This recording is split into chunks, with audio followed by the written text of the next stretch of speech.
नाजरीन, आज मैं पाकिस्तान की यंगेस्ट ऑथर से आपकी मुलाकात करवाने जा रहा हूँ।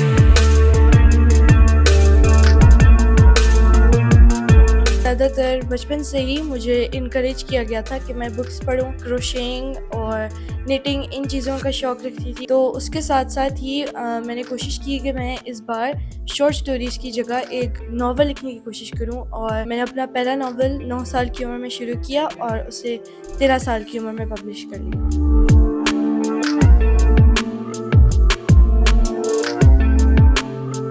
कभी डीमोटिवेट हुई हैं? डीमोटिवेट तो कभी नहीं हुई। मैं बचपन से IKLC international kangaroo linguistic contest में इंग्लिश लैंग्वेज में गोल्ड मेडल्स जीत चुकी हूँ। सोसाइटी में अब हर कोई जो है वो रूश खान नहीं बन रहा, इसकी क्या वजह है? एज अ सोसाइटी हम लोग खुद ही इन चीज़ों के ऊपर फोकस नहीं करते। हमें ज़्यादा विजुअल चीज़ों का शौक होता है या तो और ऑडियो का होता है। अस्सलामुअलैकुम, न्यू डिजिटल से मैं हूं आपका मेज़बान अली मुराद। नाजरीन, आज मैं पाकिस्तान की यंगेस्ट ऑथर से आपकी मुलाकात करवाने जा रहा हूं। अमूमन इस उम्र के बच्चे और इस क्लास के बच्चे जो हैं ये ना तो इंग्लिश अच्छी बोल पाते हैं और रियाजी से तो उनकी जान जाती है, लेकिन ये उन सब्जेक्ट्स में जो है वो गोल्ड मेडल हासिल करती हैं। पाकिस्तान की यंगेस्ट ऑथर भी हैं और 2 नॉवल जो हैं वो इंग्लिश में तहरीर कर चुकी हैं।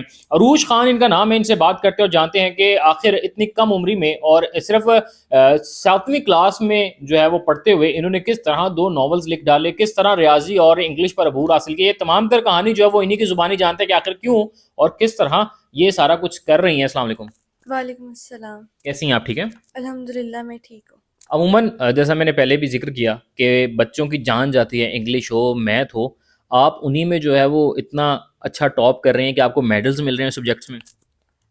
मैं इंग्लिश को तो बचपन से ही बहुत सी बुक्स और टीवी शोज़ इन चीज़ों का शौक़ रखती थी, और मैथमेटिक्स में भी साथ-साथ ही मैं काम करती रही हूँ। तो मैं 9 साल की उम्र से लिखती आ रही हूँ, और मैंने अपना पहला नावल 9 साल की उम्र में शुरू किया और उसे 13 साल की उम्र में पब्लिश कर लिया।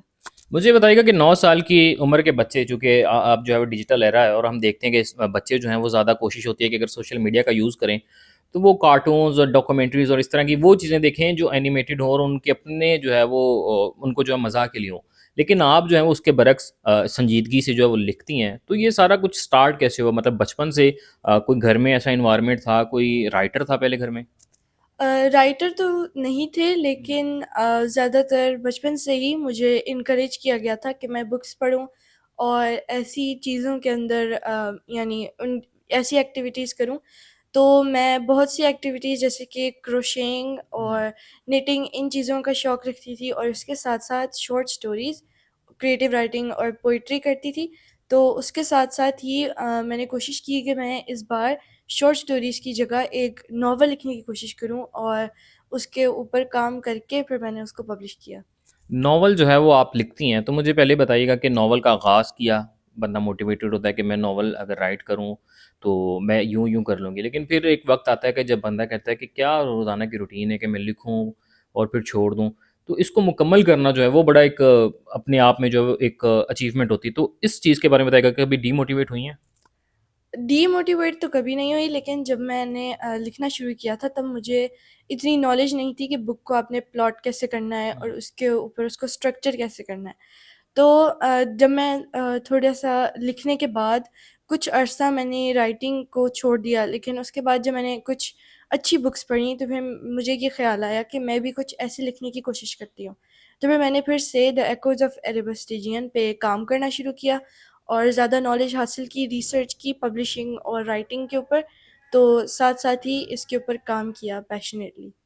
मुझे बताइएगा कि आप इतनी कम उम्र में कह रही हैं कि मैंने पैशनेटली जो है वो काम किया है। तो ये चीज़ें वो चीज़ें हैं कि जो अमूमन हमारी सोसाइटी में हर बच्चे के हिस्से में नहीं आती। तो पहले मुझे ये बताइएगा कि उसकी क्या वजह लगती है? बुनियादी वजह क्या हो सकती है कि सोसाइटी में अब हर कोई जो है वो रूश खान नहीं बन रहा? इसकी क्या वजह लगती है? ज़्यादातर ये होता है कि जो यंगस्टर्स होते हैं उन्हें राइटिंग और रीडिंग इसलिए नहीं पसंद आती क्योंकि एक सोसाइटी का कॉन्सेप्ट बन चुका है कि रीडिंग सिर्फ पढ़ाकू लोग करते हैं, हुँ। And reading is not for everyone. So reading is for everyone. हर किसी को बुक्स और रीडिंग ये चीज़ें बहुत ज़रूरी होती हैं। एक इंसान का जो पॉइंट ऑफ व्यू होता है उससे इम्प्रूव करती हैं। तो हमारी एज अ सोसाइटी हम लोग खुद ही इन चीज़ों के ऊपर फोकस नहीं करते। हमें ज़्यादा विजुअल चीज़ों का शौक होता है या तो और ऑडियो का होता है। तो इसी हिसाब से जो राइटिंग और बुक्स हैं इनके ऊपर इतना फ़ोकस नहीं किया जाता, गवर्नमेंट की तरफ से भी इतना भी नहीं है। तो हमें ये चाहिए कि हम लोग इसको प्रमोट करें और इसके ऊपर ज़्यादा फ़ोकस करें। ये बड़ी अच्छी बात की कि आपने रीडिंग को जो है वो सिर्फ कॉन्सेप्चुअल बेस कर दिया। मुझे ये बताइएगा कि 2 जो आपने नॉवेल्स लिखे हैं और ख़ुसूसन इंग्लिश में लिखे हैं, इंग्लिश में लिखने के पीछे की क्या वजह है?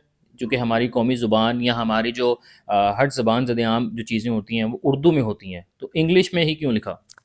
मैं बचपन से IKLC international kangaroo linguistic contest में इंग्लिश लैंग्वेज में गोल्ड मेडल्स जीत चुकी हूँ, तो मेरी इंग्लिश लैंग्वेज पे ग्रास्प अच्छी थी। और एक ये बात है कि जैसे आपने कहा कि उर्दू हमारी कौमी ज़ुबान है और सारे इसको ही बोलते हैं।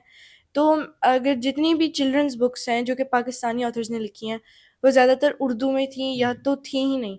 तो फिर इसका मतलब कि मेरा ये था ख़्याल कि मैं उर्दू की जगह इंग्लिश में लिखूँ। तो इंग्लिश में यंग एडल्ट्स के लिए बुक्स नहीं हैं। तो मेरी ये कोशिश थी कि मैं टीनेजर्स के लिए और अपने एज ग्रुप के लिए इंग्लिश में ही बुक्स लिखूँ। एक बड़ी और इम्पॉर्टेंट चीज़ है कि अगर लोग ये वीडियो देखते हैं और सोचेंगे कि हम ये बुक पढ़ें, लेकिन उनको एक आइडिया जो है वो रोड मैप कैसे मिलेगा? ऑब्वियसली कि विदाउट नॉवल की रीडिंग जो है वो चीज़ रिवील नहीं करनी चाहिए, लेकिन कुछ रीडर्स ऐसे हैं कि जिनको थोड़ी-सी क्यूरियोसिटी होगी, तो उनको क्या बताएँगे कि इन नॉवेल्स में क्या उनको जो है वो चीज़ें मिलेंगी पढ़ने के लिए? जो मेरा डेब्यूट नॉवल था द एकोज़ ऑफ एल्बस्टेजियन वो एक यंग अडल्ट लो फैंटेसी है जो कि ज़्यादातर एजेस 12 से लेके 25 या उससे ऊपर के लिए है। ये एक मिस्ट्री थ्रिलर नॉवल है जिसके अंदर ज़्यादा जो मेन कैरेक्टर्स हैं वो टीनेजर्स हैं और हमारा जो एंटागनिस्ट या तो जो हमारा विलन है वो एक इजिप्शियन विज़र्ड है एल्बस्टेजियन। हुँ। तो इसके अंदर ज़्यादा आपको ह्यूमर, फ्रेंडशिप्स और मिस्ट्री का एलिमेंट मिलेगा। और जो इसकी बुक 2 है जो कि इस साल रिलीज़ होगी, curse of the betrayed blood, वो एक मर्डर मिस्ट्री के अंदर इवॉल्व कर जाती है। और अगर हम बात करें पैंडेमोनियम की, जो मेरा जो मेरी हुँ। सेकंड बुक थी, वो एक पोएट्री कलेक्शन है जिसके अंदर तकरीबन 12 टू 13 पोएम्स हैं। और ये पोएम्स ज़्यादातर ह्यूमैनिटी और केओस और इन चीज़ों के बारे में। आप जितनी संजीदगी से अपने नॉवेल्स लिख रहे हैं, शायद बहुत से आपके हम उम्र जो बच्चे होंगे, वो इतनी संजीदगी से मूवीज़, कार्टून से दूसरी इस तरह की एक्टिविटीज़ जो है, वो ना समझ रहे हों, लेकिन आप जो हैं वो इस उम्र में ये सारा कुछ इतनी संजीदगी से समझती हैं। इसकी बेसिक वजह क्या है? फैमिली सपोर्ट इस तरह की थी, फिर बात वही कि एनवायरनमेंट इस तरह का प्रोवाइड किया गया था या बचपन से एक जो है खुदादाद सलाहियत थी? मुझे फैमिली ने भी राइटिंग में बहुत सपोर्ट किया, मेरे ग्रैंडफ़ादर और मेरे पेरेंट्स। हुँ। मेरी ग्रैंडमदर्स भी, उन दोनों ने मुझे सपोर्ट किया कि ये एक अच्छी चीज़ है और पब्लिशिंग में भी हेल्प कराई। और उसके अलावा बात करें तो बचपन से ही मुझे राइटिंग और इन चीज़ों का शौक था, तो अब वो बड़े होकर भी अंदर अभी भी है और इवॉल्व कर रहा है। क्या फ्यूचर प्लान्स क्या हैं? 2 नॉवेल्स तक जो है वो शौक पूरा हो जाएगा या मज़ीद इसको जो है वो एडिशंस को आगे बढ़ाती जाएँगी? मेरा तो इस साल का जो गोल है वो है कि द एकोज़ ऑफ एरेबस्टिजियन, जो कि द एरेबस डुओलॉजी की बुक 1 है। तो मेरा दिल है कि मैं इस डुओलॉजी को इस साल कंप्लीट करूँ बुक 2 रिलीज़ करके। उसके अलावा फ़र्दर बुक्स भी हैं जिनके ऊपर भी मैं काम कर रही हूँ, जैसे आवर डेडली रिसेप्शंस एक डिस्टोपियन थ्रिलर है जो कि इंशाल्लाह अगले साल रिलीज़ हो जाएगा।